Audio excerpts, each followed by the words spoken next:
마감 전략 2부 출발합니다. 프로의 시선 오늘도 시장 체크부터 하고 시작하도록 하겠습니다. 니마 그 강을 건너지 마오라는 제목. 양시장이 계속해서 저점을 깨고 내려가는 양상이 나타나고 있어서 이런 제목을 한번 붙여봤습니다. 코스피 지수는 계속해서 저점 깨고 내려가다가 계속 2,500포인트를 아슬아슬하게 지지하는 모습 연출됩니다. 어제는 장중에 2,500포인트를 이탈하기도 했고요. 또 장기 이평선은 121선 밑에서 현재 거래가 진행 중이기 때문에 여기서 더 깨진다면 추가적인 하락도 가능하다라는 전문가들 의견 나오고 있습니다. 자, 코스닥 지수도 마찬가지입니다. 코스닥 지수는 870포인트를 유지를 하고 있는데 어제의 시가를 다행히 이탈하지는 않으려고 노력은 해주고 있습니다만 여기를 벗어나게 된다면 다시 한번 저점이 더 내려가는 현상이 연출되겠죠. 자, 지수 1%대 밀리는 상황에서 오늘 반도체 단 종목들 상당히 주목도가 높습니다. 어제도 저희 반도체 이야기했고요. 지지난주에도 반도체 이야기 계속 집중적으로 전해드렸습니다. 삼성전자가 HBM 수주 기대 소식에 관련주들이 지금 상승세를 시연을 하고 있는데요. 4분기부터가 진짜다. 이 이야기는 KB증권에서 나온 이야기입니다. 삼성전자에 대한 목표 주가를 95,000원으로 유지하겠다라고 밝혔죠. 일단 두 가지입니다. 메모리 부분, 비메모리 부분 이야기인데 메모리 단에서는 상당히 부담스러운 요인들이 많았습니다. 디램과 낸드의 재고 문제죠. 그런데 재고가 점점 감소를 하고 있다는 게 그래프로 포착이 됐고 이 재고 이슈가 해소되면서 점차 디램과 낸드 가격이 상승할 거다라는 이야기도 나옵니다.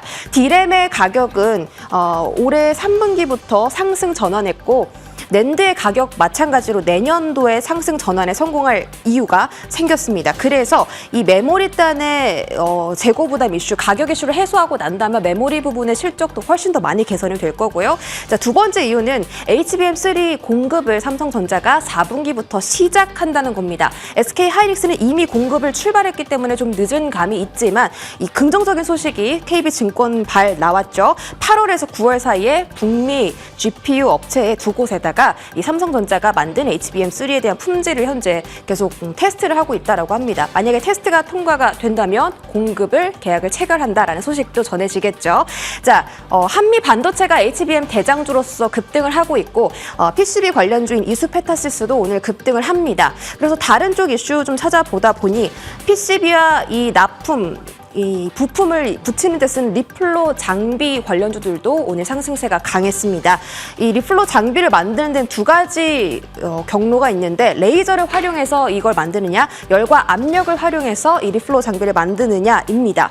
프로텍과 레이저셀이 대표적인 삼성향 리플로 장비 종목들인데 이 두 가지 종목은 고점에서 이미 조정을 많이 겪다가 이제 반등을 시작하고 있었고 PSK홀딩스는 이수페타시스와 차트가 비슷하고요. STI는 한미 반도체와 차트가 비슷합니다. 두 종목 모두 다시 전고점을 향해서 올라가는 상승형 흐름이 연출이 되고 있어서 이 두 종목 집중해 보시면 좋을 것 같고 특히 STI는 최근에 HBM3용 리플로 장비를 글로벌 업체 수주에 성공을 했다라는 소식까지 전해지면서 STI에 대한 집중도도 현재 구간 올라가고 있는 상태입니다.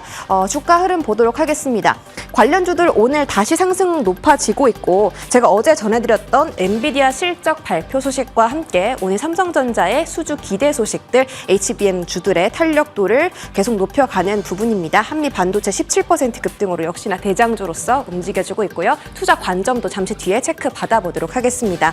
자, 어제 시간에서 뉴스가 나왔습니다. 셀트리온과 셀트리온 헬스케어가 드디어 합병을 하겠다라는 이야기였죠. 합병 기일 신주 상장 예정일은 이렇게 되고요. 이 셀트리온 헬스케어 주주가 셀트리온에 대한 0.04492620에 대한 그 신주를 한 주당 받아가는 겁니다.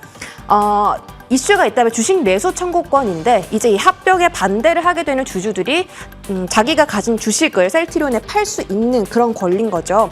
셀트리온은 이 가격이고 셀트리온 헬스케어는 이 가격에서 매도를 할 수 있는 건데 현재 셀트리온과 셀트리온 헬스케어의 주가보다 4%, 5% 정도 높은 구간입니다. 그래서 만약에 내가 이 합병 이슈 때문에 이 두 주식을 매수를 하고 싶다면 주식 매수 청구권 끝나는 11월 이후에 사야 되는 건지 아니면 지금부터 저가 매수를 해야 되는 건지 이런 투자 관점도 잠시 뒤 프로의 시선에서 알아보도록 하시고요.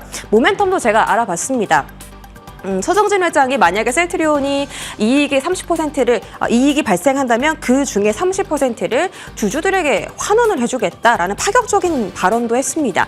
합병 이후에 이제 기대할 수 있는 시너지 효과는 세 가지가 있는데 뭐 투자 효과도 있을 것이고요. 당연히 원가 경쟁력도 확대가 될 것이고요. 그동안 논란이 많았던 이 일감 몰아주기 논란 등등 투자자들의 오해를 해소할 수 있도록 투명성이 더 발전될 것이다라는 이야기들도 있었습니다.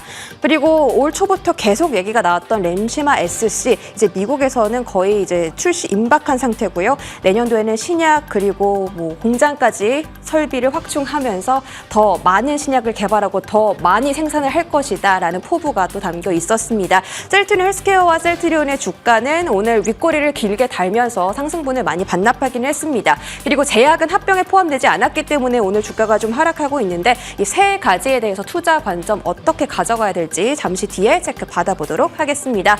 자, 마지막으로 비트코인이 4,000달러를 한 달 동안 뚫어내지 못하고 있습니다. 두터운 벽이 생긴 건데요. 오늘 미국의 추가 금리 인상 이슈가 나오면서 하루 동안 10%나 넘게 떨어졌습니다. 하지만 비트코인 다시 올라갈 수 있을 거야 하고 희망 회로를 돌려보자면 미국의 4분기에 금리 동결 가능성이 가장 이 모멘텀으로선 중요하겠고요. 그리고 비트코인에 대한 현물 ETF가 출시될 예정이라고 합니다. 가능성이 있다라는 거고 만약에 이 ETF가 출시된다면 이쪽으로 들어올 수 있는 자금이 40조 원가량 될 것이다라는 분석이 있었습니다. 이외에도 다양한 이슈들이 있는데 비트코인이 과연 한 달 동안의 그 4천만 원의 벽을 뚫어낼 수 있을지 함께 또 흐름 지켜보도록 하시고요. 프로의 시선 금요일장 지금 출발합니다.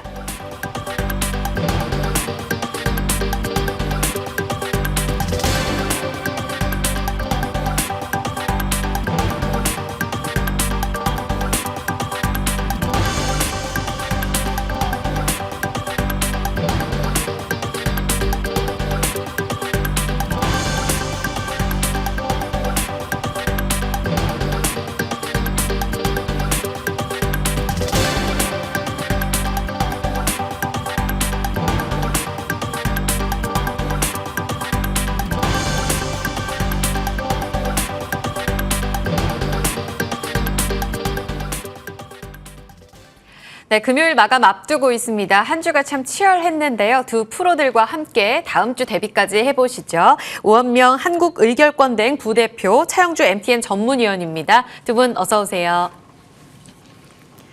자, 시장 진단부터 가보겠습니다. 우원명 부대표님, 양시장이 초반부터 투심이 안 좋았어요. 어제 다행히 코스피 200일선, 코스닥은 121선 지지력을 보여줬습니다. 그리고 다행히도 오늘장 추가 하락이 나오지만 어제 저점을 깨지는 않았어요. 이걸 다행으로 봐야 할지 아니면 추가적으로 밀리는 이 시장 불안하게 봐야 할지 어떻게 분석하시는지와 함께 다음 주 진단까지 좀 들어볼까요? 일단 뭐 밀리는 이유들은 너무나 잘 아실 거고요. 뭐 G2라고 이야기되는 이제 중국과 미국에 대한 우려감이 계속 반영이 되고 있는 시장이라고 판단이 됩니다. 그래서 사실 촉발이 된 거는 잘 아시는 것처럼 이제 미국에서 그 신용등급 강등 그 줄줄이 쭉 있었죠. 이제 시중은행들 관련해 가지고 그때부터 시작해서 어쨌든 간에 그게 연결이 되고 최근에는 중국 관련해서는 이제 뭐 부동산 개발업체의 어떤 그 디폴트 가능성 내지는 그런 부분들이 이제 금융으로 전이될 우려감 이런 부분들이 시장에 계속 부정적으로 영향을 미치는 걸 판단이 되고요. 뭐 그러다 보면 당연히 가장 큰 그 경제 대국인 이제 미국과 중국의 어떤 그런 우려감들 이런 불안감들이 국내 시장에 당연히 영향이 미칠 수밖에 없다. 그래서 원달러 환율 같은 경우도 최근에 좀 많이 가파르게 올라가는 그런 흐름이고요. 그러다 보면 역시 국내 기업들에게도 비우호적인 환경에 영향을 줄 수밖에 없고요. 그러다 보면 이제 주가에도 지금 부정적인 영향을 미치고 있다고 판단이 됩니다. 어제 같은 경우는 사실 장중에 좀 많이 빠졌다가 일부분 좀 반등이 좀 나오기도 했었죠. 특히 2차 전지 관련된 종목들이 반등이 나왔었는데 오늘 도로 또 다 빠진단 말이에요. 그쵸. 그 얘기는 뭐냐면 단기적으로 이제 나락폭이 컸을 때 뭐 기술적으로 조금 반등이 나올 수는 있겠지만 연속성이 뭐 당연히 떨어질 수밖에 없다라고 판단이 되고 특히 이제 다음 주 같은 경우 굵직굵직한 뭐 조금 이따 또 말씀드리겠지만 이슈들 또 그런 부분들이 있기 때문에 관련해서 이제 그런 부분의 어떤 투자 심리가 뭐 안정적으로 지금 가져갈 수 있는 상황이 아니다라고 개인적으로 판단을 하고요. 오늘 같은 경우는 뭐 일부분이긴 하지만 시장이 빠지는 중에도 일부 이제 반도체 관련된 HBM과 연관된 종목들, 그다음에 바이오 일부 종목들, 그다음에 화장품 관련된 종목들 일부가 좀 상승을 하고 있는데 사실 이런 부분들도 다음 주에도 연결이 될 수 있을까라고 조금 불확실한 것 같아요. 저는 개인적으로. 그래서 사실 약간 단발성으로 끝일 가능성이 상당히 높다라고 판단이 되고요. 조금 더 말씀 또 드리겠지만 역시 이제 다음 주에 가장 중요한 부분 이제 잭슨홀 미팅에서 과연 어떤 이야기, 어떤 뉘앙스의 이야기가 나올지가 가장 중요한 것 같아요. 그래서 그 부분에 대한 부담감이 있기 때문에 누구든지 불확실성에 대해서 어떤 그 강한 어떤 뭐 신념이랄까 아니면 어떤 확신을 갖고 있지 못하기 때문에 시장은 불안할 수밖에 없다. 그래서 이렇게 전체적으로 모멘텀이 없는 가운데서도 역시 이제 중국을 필두로 해서 이제 경기 회복 불확실성이 좀 커지는 그런 지금 흐름을 가고 있기 때문에 역시 투자 심리는 상당히 유축된 그런 시장으로 다음 초에도 이어질 가능성이 높겠다. 이렇게 좀 말씀드려보겠습니다. 네, 불안한 이 흐름이 과연 언제쯤 마무리가 될지 좀 봐야 될 것 같은데 수급적으로도 좀 좋지가 못했는데 그 안에서도 조금의 시그널을 좀 여쭤보고 싶어요. 차영주 위원님, 어제까지 이틀째 이번 주 내내 팔던 외국인들이 전일까지 2개월 정도 매도 규모가 많이 줄었고요. 오늘은 좀 오락가락하긴 하지만 현 시각 기준으로는 다시 또 98억 원 매수로 좀 전환이 돼 있습니다. 기관은 금융투자 중심으로 너무 공격적으로 파는데 외국인이 수급이 그럼 이제 일단락된 건가 매도가? 그러면 들어올 수도 있나? 만약 본격적인 매수를 위해서는 어떤 키포인트가 필요한가까지 궁금해요. 일단 우리 지금 주식시장에서 가장 믿을 수 있고 그리고 가장 큰 힘을 발휘할 수 있는 것은 외국인일 수밖에 없을 것 같습니다. 개인 투자분들이 현재 지금 8월 기준으로 순매수를 가장 많이 한 것은 삼성전자예요. 근데 순매수를 가장 많이 한 거 이거는 네트 개념 아니겠습니까? 그렇게 되면 삼성전자지만 실질적으로 매매를 가장 많이 하고 있는 건 2차전지죠. 그러니까 트레이딩 관점으로 접근하고 있기 때문에 사고팔고가 섞이다 보니까 순매수는 의외로 적다 이렇게 좀 해석이 가능할 것 같아요. 그러면 한 방향으로 들어올 수 있는 것은 외국인이죠. 기관 같은 경우 현재 지금 펀드에서 자연 빠져나오고 있으니까 여력이 없다라고 보겠습니다. 그러면 외국인들이 들어올 수 있는 여건은 뭐냐? 이렇게 단순하게 양이 줄고 늘고 같은 것으로 파악할 수도 있긴 하겠습니다만 가장 중요한 게 환율이겠죠. 1340원대까지 올라갔었던 환율이 다소 주춤한 상황인데 물론 이제 외국인들이 환율이 이렇게 쭉 올라가다가 떨어질 때 이때 이제 들어오는데 환율이 방향을 못 잡고 더군다나 지금 위로 올라갈 때는 외국인들도 멈출 수밖에 없습니다. 예를 들어서 1330원에 우리나라에 들어왔다가 1340원, 50원 가면 주가는 안 움직여도 앉아서 손해를 보고 있는 거거든요. 그래서 방향이 환율이 워낙 강세, 그러니까 환율이 좀 내려오는 상황까지 연출이 될 때까지는 외국인들이 쉽게 일방향 통행하기는 어려울 것 같아요. 그러려면 우리나라 기업의 실적이 워낙 좋아야 되는데 또 그런 여건도 아니지 않습니까? 또 우원명 부대표께서 말씀하셨다시피 현재 지금 중국 문제, 이거는 지금 유예 기간이에요. 여러분들 잘 아셔야 되는 게 중국의 지금 부동산 업체가 채무 불이행을 했고 중국은 디폴트까지 30일의 유예 기간을 주기 때문에 다음 달 중순까지는 아직까지 그 기간 내에 있다라고 봐야 돼요. 그 상황에서 지금 미국의 금리 인상에 대한 부분들, 그다음에 국채 금리가 올라가는 거, 미국의 국채 금리가 올라가는 거에 대해서도 일부 이런 해석도 가능합니다. 지금 위안화를 방어하기 위해서 중국이 대규모 국채를 팔고 있다, 미국 국채를 이런 얘기까지 가능하기 때문에 이런 상황이라면 펀드 매니저들이 쉽게 지금 포지션을 못 정한다라는 거죠. 그래서 정리하자면 일단 첫 번째 환율을 기준으로 봐야 되겠고 환율이 움직인다라는 기준으로 봤을 때는 중국 문제라든지 미국 문제가 일정 부분 어느 정도 이게 좀 노출이 돼야 된다 이렇게 된다라면 다음 주 초까지는 조금 지켜보고 거기서 방향이 결정되는 사항들이 나타나지 않을까 말씀드릴 수 있겠습니다. 가장 중요한 건 역시 환율이겠습니다. 1340원을 이번 주에 뚫고 올라갔기 때문에 안정이 선행되어야 한다 말씀해 주셨고요. 그러려면 위안화 약세도 잠잠해져야 하고 달러 강세도 잠잠해져야 될 텐데 다음 질문 또 우원명 부대표님께 여쭤볼게요. 부대표님. 그러면 결국 달러 강세가 좀 주춤하려면 조금 전에 말씀하셨던 이 잭슨홀 미팅에서 뭔가 키포인트가 될 만한 파월 의장의 연설에 답이 있을까라는 생각도 들거든요. 다음 주 중요하게 보시는 일정들, 지수의 방향성을 흔들 만한 이슈도 어떤 것들이 있을까요? 일단 뭐 앵커님 말씀해 주신 대로 가장 중요한 게 잭슨홀 미팅에서 미 연준의 파월 의장이 이제 어떤 뉘앙스로 이야기를 할지 가장 중요하겠죠. 그래서 지금 시장에서 바라보는 시각은 일단은 긴축 기조를 계속 유지할 가능성에 대한 언급이 나올 걸로 보여요. 그렇게 되면 예상들 하거든요. 그렇다고 한다면 주식시장에는 사실은 조금 부정적인 이슈일 수밖에 없거든요. 뭐 당장 예를 들면 금리 인상 스케줄을 더 길게 가져간다 이런 맥락보다는 전체적인 흐름 속에서 긴축 기조를 그래도 어느 정도까지는 계속 유지해야 되지 않을까라는 이제 그런 식의 언급이 나올 가능성이 높다라고 이야기들 하더라고요. 그렇다고 한다면 내년이나 기대감을 찬물을 끼얹는다라고 그렇죠. 봐야 돼요. 기본적으로 이제 그 시장에서는 뭐 경우에 따라서는 이제 금리 인상이 거의 끝났다라는 식의 어떤 기대감들도 있었잖아요. 그렇죠. 근데 이제 그런 기대감들에 대해서 상당히 그 이를테면 이제 그 우려감을 줄 수 있는 그런 내용들이 나올 가능성이 일단은 있는 걸로 판단이 됩니다. 그렇기 때문에 이런 내용들 같은 경우는 실제로 이제 그런 언급이 나오게 되면 물론 지금 그런 우려감들이 시장에 일부 선 반영이 되고 있긴 하지만 네. 그럼에도 불구하고 그게 이제 실질적으로 가시화가 됐을 때는 뭐 이를테면 재료 노출 이런 맥락보다는 실질적으로 조금 더 시장의 수급적인 면이나 투자 심리를 상당히 좀 안 좋게 끌고 갈 수 있는 여지가 충분히 있어 보인다고 판단이 되고요. 또 한 가지는 이제 엔비디아 실적 발표 관련돼서 이제 많은 이야기들 하시는데 네. 역시 이 부분 같은 경우는 일단 실적은 잘 나올 걸로 기대들 합니다. 왜냐하면 잘 아시는 것처럼 인공지능과 연관된 그 HBM 쪽에서의 어떤 그런 수요 급증이 실질적으로 이루어지고 있었기 때문에 관련해서 이제 그 실적이 잘 나올 거로 예상을 합니다만 아무래도 실적이 나오게 되고 그런 수치를 보여주는 부분에 있어서는 아마도 이제 국내와 관련된 기업도 오늘 같은 경우 사실 대표적으로 이제 한미반도체 같은 경우 강세를 보이는 이유가 뭐 이런 부분도 있지 않을까. 이제 실질로 뭐 삼성전자가 수주 받게 되면 그 밑단에 있는 이제 관련된 회사들의 어떤 그 수주 가능성 모멘텀이 높아지고 기존에 생각했던 것보다 그 HBM 쪽에서의 어떤 그 실적 늘어나는 부분들이 더 커질 가능성이 높다라는 부분 때문에 이제 주가가 좀 오르는데 아무래도 이제 나오는 부분에 있어서는 긍정적일 수 있겠지만 그 수혜를 받는 종목은 정말 극히 제한적일 가능성이 높다. 그래서 반도체 전체적인 시장을 끌고 가기는 뭐 당연히 어렵다. 그래서 직접적으로 연관이 있는 종목들 아주 극단적으로 이제 서너 개 빼고는 저는 개인적으로 뭐 잘 나오더라도 엔비디아 실적 아주 굉장히 잘 나오더라도 국내 시장에 뭐 긍정적인 부분을 영향을 미칠 부분은 굉장히 제한적이다라고 판단을 하고요.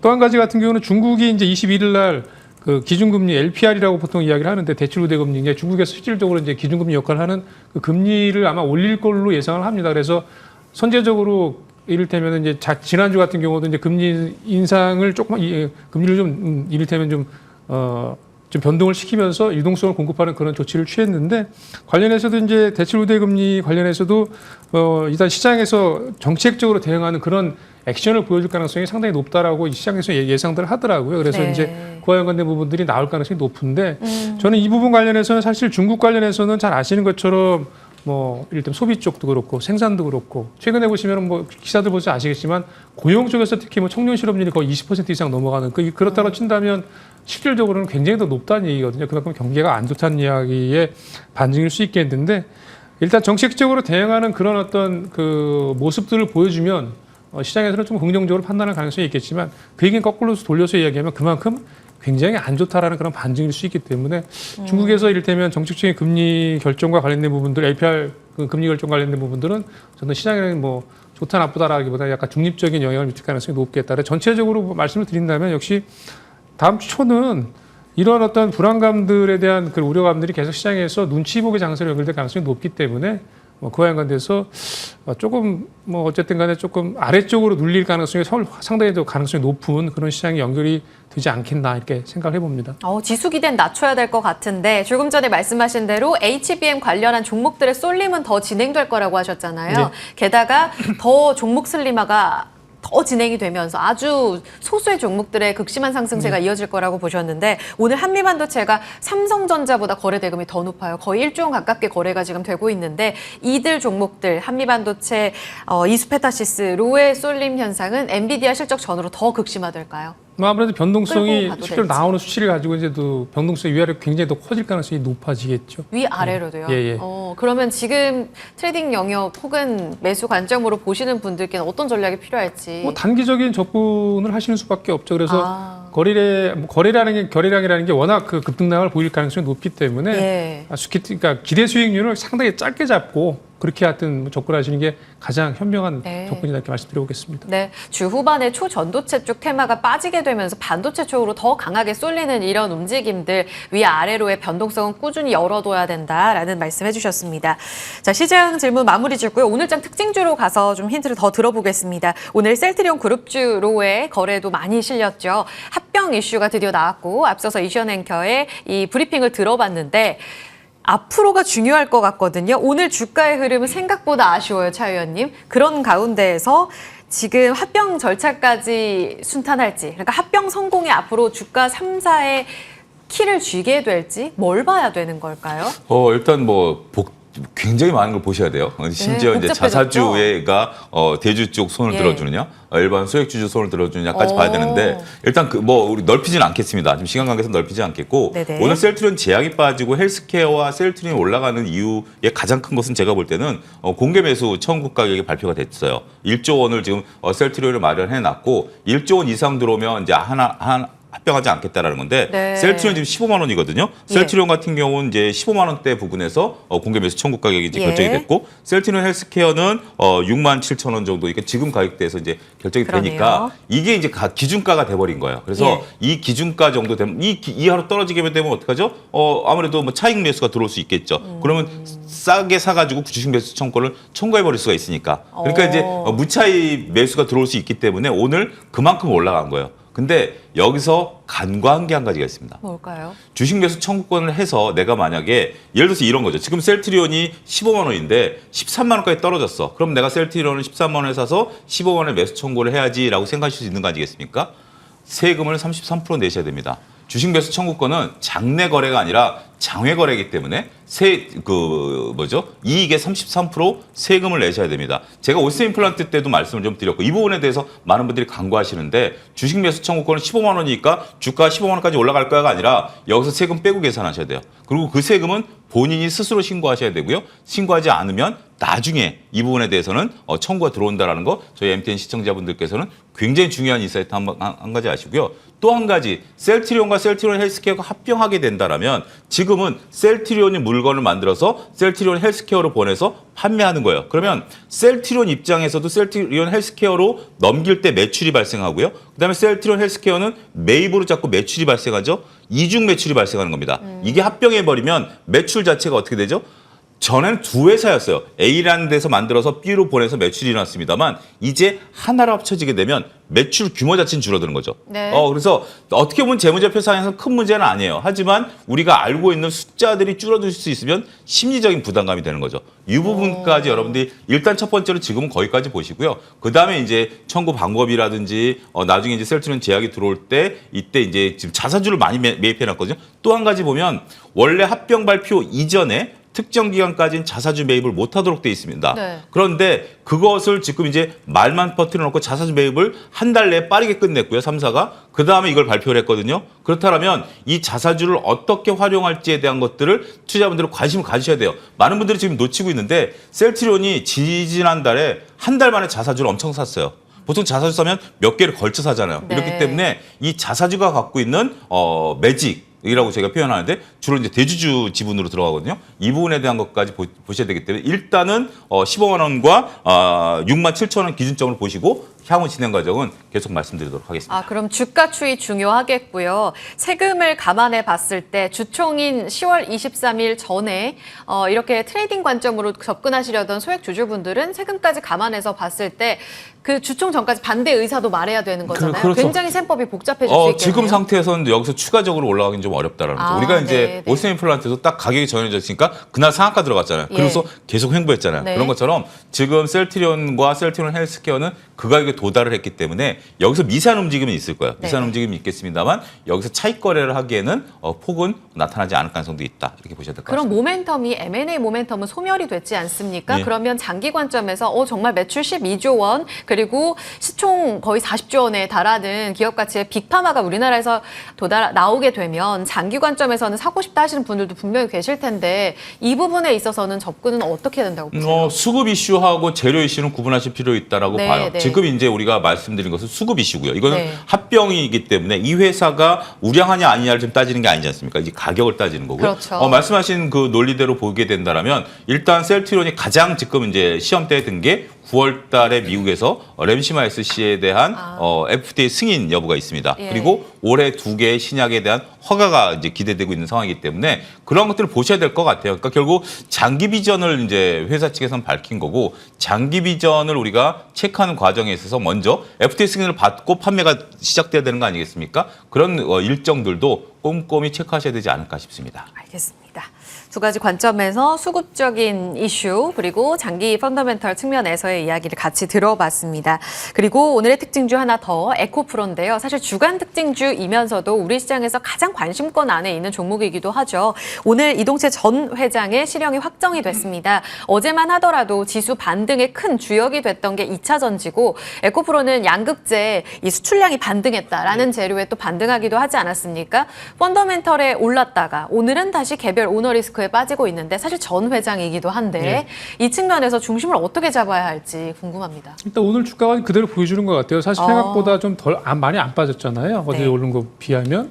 거의 한 3%, 2% 후반대 정도 마이너스를 좀 보여주고 있는데요. 사실 그러니까 이 부분 같은 경우는 그 이동채 전 회장의 이제 실형 확정 관련된 부분들은 사실은 과거에도 이제 한번 애초에 처음 기사가 났을 때 이제 급락했다가 금방 또 반등을 했었던 그런 경험이 있거든요. 그러니까 학습 효과 영향을 좀 있는 것 같고요. 예. 또 한 가지 같은 경우는 이미 관련돼서 실질적으로 미공개 정보를 이용해서 부당 이득을 뭐 상당히 취득했다라는 부분 관련해서는 뭐 당장 오늘 나온 얘기가 아니라 이미 진행이 되어 온 그런 재판 그렇죠. 과정이었기 때문에 관련해서 어느 정도 예상은 했을 겁니다. 그래서 이 부분 같은 경우는 뭐 이를테면 뭐 이렇게 그게 아니다라는 식의 그런 논거보다는 그렇게 지금처럼 이렇게 그런 결과가 나올 가능성이 굉장히 컸다라고 예상들을 했었기 때문에 실질적으로 이제 주가에 미치는 영향은 크지 않은 걸로 판단이 되고요. 어쨌든 간에 이런 부분들, 그러니까 오노리스크 같은 경우는 물론 이제 악재이긴 하지만 실질적으로 기업의 어떤 펀더멘탈에 직접적으로 영향을 미치는 요인들은 아니잖아요. 그렇기 그렇죠. 때문에 그와 연관된 부분들, 특히 이제 2차 전지와 연관된 부분들은 아무래도 이제 기업 내용의 어떤 성장성 이런 부분에 주로 집중을 해서 주식을 사고 파는 그런 패턴들이기 때문에 실질적으로 이제 그 지금 나온 그런 어떤 악재와 연관돼서 그렇게 뭐 이렇게 뭐 큰 악재로 주가에는 작용하지 않는 걸로 판단이 되고 다만 이제 조금 우려스러운 부분이 이런 겁니다. 그러니까 이를테면은 주가가 좀 반등을 시도할 가능성이 있고 그런 타이밍이 됐을 때 에코프로가 이제 실질적으로 이전보다는 아무래도 지금 나온 그런 내용들 때문에 오너리스크와 연관된 부분들이 조금은 흠으로 작용할 가능성이 있겠죠. 그러다 보면 역시 이제 주가 반등을 조금 약화시키거나 조금 늦출 수 있는 요인으로 작용을 좀 할 수 있겠다. 이렇게 정리를 좀 해보겠습니다.